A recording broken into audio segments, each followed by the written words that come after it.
Super ಎತ್ತಿದ್ರೆ ಈ ತರ cinema ಎತ್ತಬೇಕು. ಆಗಿದೆ. ಈ ಕಾಲದಲ್ಲಿ ಯಾವ್ದು ಜಾತಿ ಗೀತಿ ಯಾವ್ದು ಇಲ್ಲ. ಅದು ಇನ್ನು ನಮ್ಮ ರೈತರು ಮಾಡೋರು ಇನ್ನೂ ಸಕ್ಕದಾಗೈತೆ. ಶ್ರೀಮಂತರ ಮನೆ ಬಂದು ನೋಡ್ಬೇಕು, ಜಾತಿ ಧರ್ಮ ಅಂತಾರಲ್ಲ ಅಂತ ಮಕ್ಕಳು ಬಂದು ನೋಡ್ಬೇಕು. ಜೈ ನಿವಾಸ್, ಜೈ ನಿವಾಸ್. ಚೆನ್ನಾಗಿದೆ ಮೇಡಮ್. ತರುಣ್ ಸುಧೀರ್ ಅವರು 1970 ಕಥೆನ ಚೆನ್ನಾಗಿ ಕಟ್ಟಿಕೊಟ್ಟಿದ್ದಾರೆ. ಪ್ರತಿಯೊಬ್ಬರು ನೋಡಬೇಕು, ಕನ್ನಡ ಸಿನಿಮಾ ನೋಡಬೇಕು, ಕನ್ನಡ ಚಿತ್ರರಂಗ ಬೆಳೀಬೇಕು.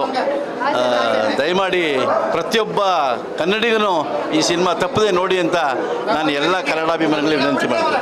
ಟೇಸ್ಟ್ ಇಲ್ದಿರೋ ಮೂವಿನ ಪ್ಯಾನ್ ಇಂಡಿಯಾ ಮೂವಿ ಮಾಡ್ತಿದ್ದಾರೆ. ಇಂಥ ಒಳ್ಳೆ ರಸಭರಿತವಾದ ಮೂವಿನ ಪ್ಯಾನ್ ಇಂಡಿಯಾ ಮೂವಿ ಮಾಡಬೇಕು. ನಮ್ಮ ಕರ್ನಾಟಕ, ನಮ್ಮ ಕನ್ನಡದ ಗತ್ತು ಪಸರಿಸ್ಬೇಕು. ಆವಾಗಲೇ ನಮ್ಮ ಕರ್ನಾಟಕದ ಗೊತ್ತಾಗೋದು. ದಯವಿಟ್ಟು ಇಂಥ ಮೂವಿನ ಪ್ಯಾನ್ ಇಂಡಿಯಾ ಮೂವಿ ರಿಲೀಸ್ ಮಾಡಬೇಕು ಅಂತ ನಾನು ಕೇಳ್ಕೊತೀನಿ.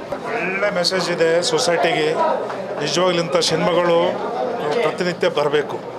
ಒಳ್ಳೆ ಪರಿವರ್ತನೆ ಇದೆ. ಜಾತಿ ವ್ಯವಸ್ಥೆ ಭಾಳ ಇಷ್ಟ ಆಯಿತು, ತುಂಬ ಇಷ್ಟ ಆಯಿತು.